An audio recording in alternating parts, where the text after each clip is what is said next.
Hi guys, Cynthia here. Today, we are cutting back this grapevine, blackberry, raspberry patch that is about 20 by 15 feet long. This was here prior to us moving in, and in fact, it had one of the best tasting blackberries I've ever had. The unfortunate part is that they all are full of prickers, and it was really difficult to get to them because they hadn't been maintained prior to us moving in, and so it was really hard to get through the, you can see I got hurt there.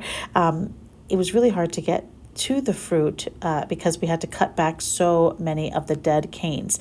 Also, there were tons of grapevines. The neighbors had planted grapevines on our property, which they had no idea where the property line was, but you'll see that I'm cutting down a ton of grapevines. In fact, they will kill trees if you do not, keep them in check. Okay, guys, so this is end of day one. I did a really good job. That bag is full of trash. That is part of the reason why I really wanted to get rid of this, because it was just overgrown nightmare. Tomorrow, I'm gonna continue to pick up, I don't know if you see that pile and that pile. And then I'm also going to come over to this side of the fence and remove the rest of the blackberries and grapes. And then we're going to take down this fence. This fence has only been, it's held up by T-post. This was here before we moved in. We also have to, oh, there's still trash, I see. We also, look at these grapevines. Look at how big they are. That's pretty wild. Oh, let me get out of the shadow. Look at that. It is crazy.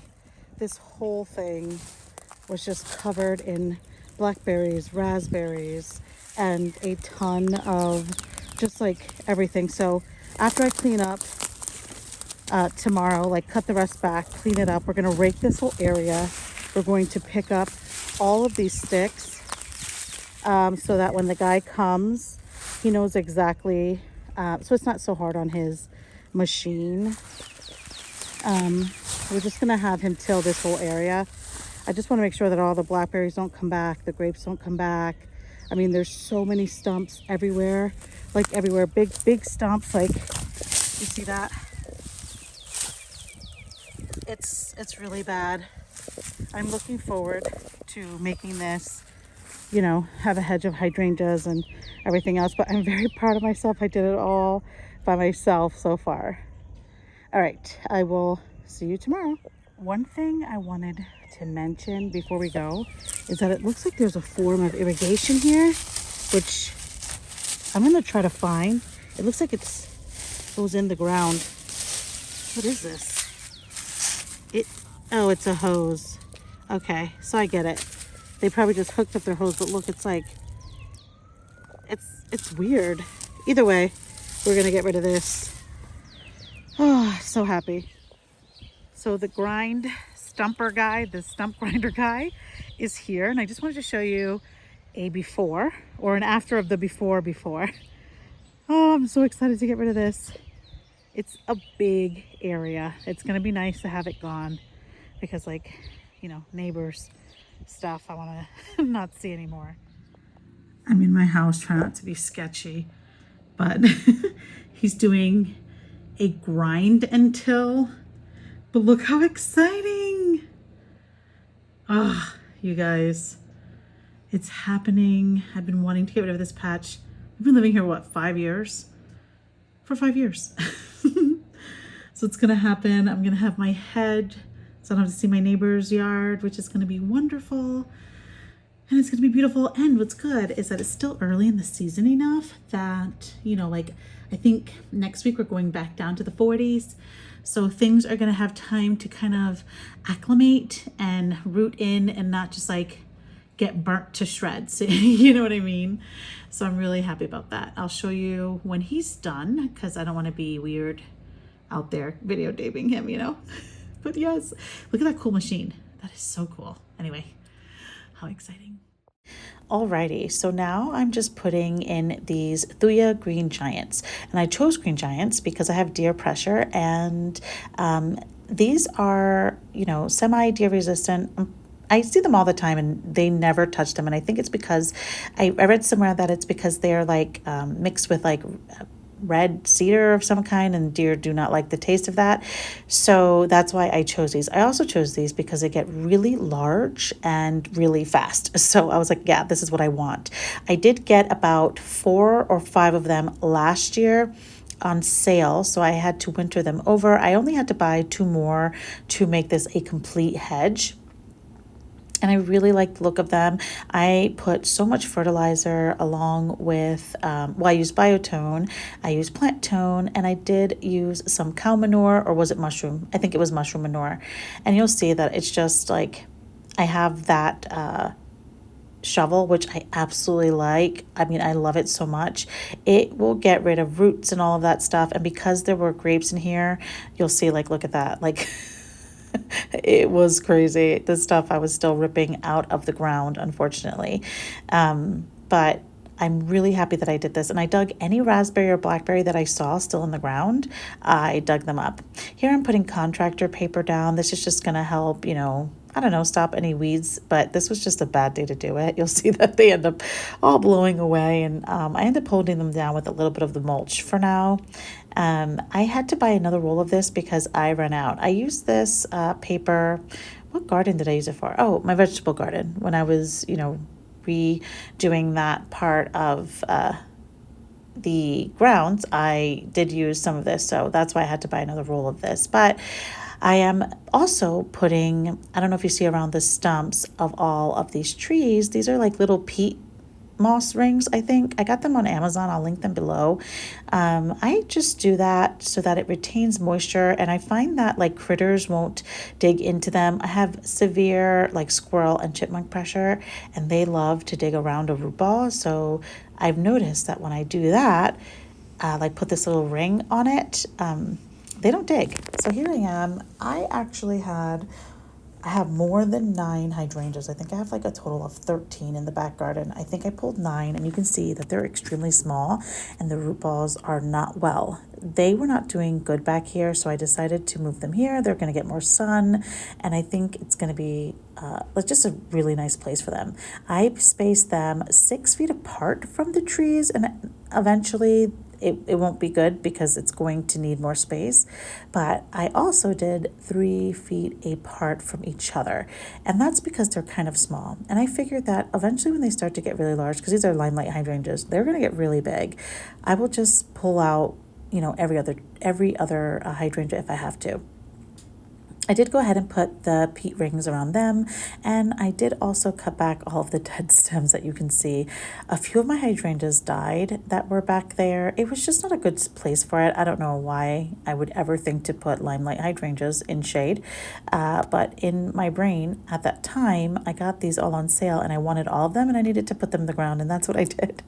But you'll see that I'm just using cardboard as well, especially around the hydrangeas. I just want to ensure that no raspberries, blackberries, anything come through, and I'm sure I will be battling them for a while, but I'm gonna go ahead and continue to just like deep mulch this area. I'm watering down the paper so that it doesn't fly away anymore. Here are those millennial alliums that I had in my garden, in my vegetable garden. I'm putting them here because they're not my favorite allium, but I don't have the heart to get rid of them, and they're really good at, deterring deer and bunnies and so on. So I think they will go good here, and I'm just gonna let them reseed, and I would be happy if the entire section was covered in alliums, by the time it's all said and done. So anyway, this took lots and lots of mulch, and I bought all this mulch on sale when Home Depot was having their sale and Lowe's was having their sales. I just planned for it. I got really lucky. I still have about 11 bags left of mulch, which is great because I'm still finishing the vegetable garden. So I'm very proud that I, did everything like on a budget. And that's all it takes, you know what I mean? Just making sure that you plan, and this is something that I knew was going to happen. So, I just planned for it. So here I am trying to dig the edge, and then I gave up a little bit. It was really hot this night and extremely muggy. And when you sweat so much and you're not doing like that much work, it was really, it was just humid.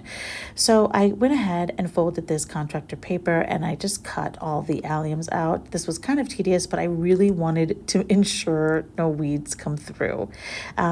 We are going to lay some grass seed down, and I am going to fix the edging. I just haven't gotten around to it for this video because I just couldn't take the heat anymore.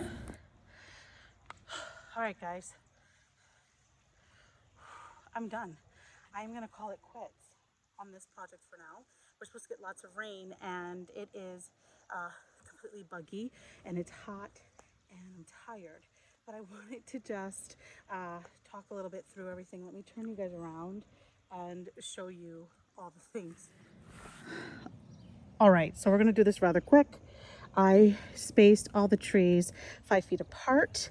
I also did 6 feet from the hydrangeas to the trees. Between each hydrangea, I did 3 feet. And I know that probably they'll grow into each other. Worst case scenario, I'll just remove every other, you know what I mean? It is what it is, but I have to do the edging, which is why I didn't put the mulch all the way through.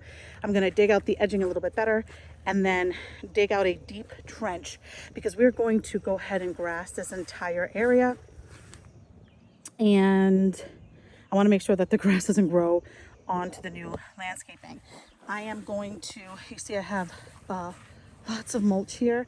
I am going to go ahead and dump it all in the middle, just because this was blackberries, raspberries, grapes. I just want to make sure that even though it was tilled, that, you know, nothing comes up.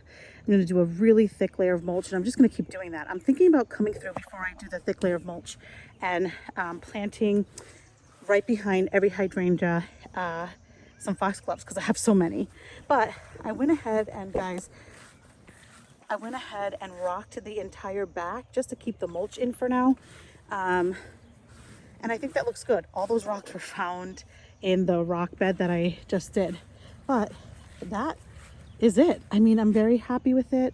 It's slightly a mess. Oh, and I brought all those alliums. I think they're called millennial. I'm not sure, but I brought them all here, put them really close to the hydrangeas because eventually I plan to, I don't know, limb up the hydrangeas. And then I think the closer the onions to the hydrangeas, the better it'll be, that it'll have deer protection.